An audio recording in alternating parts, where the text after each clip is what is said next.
Sleep technologists help to diagnose and treat sleep disorders like sleep apnea or insomnia.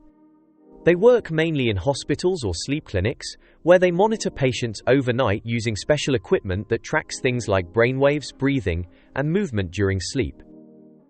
They set up the tests, watch for any issues, and collect data for doctors to review. It's a job that combines caring for people with using technology and science.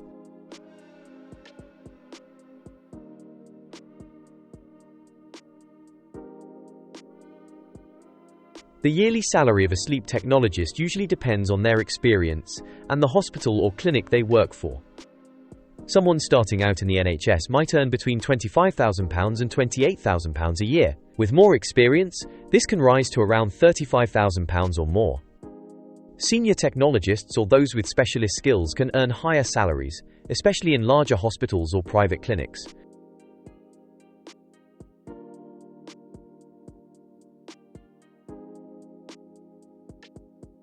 To become a sleep technologist, it helps to have science A-levels and a degree in a subject like physiology, healthcare science, or clinical physiology.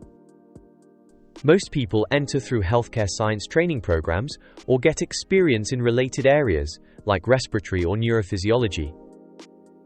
You'll also need good communication skills, attention to detail, and a calm, caring attitude, especially when working overnight with patients.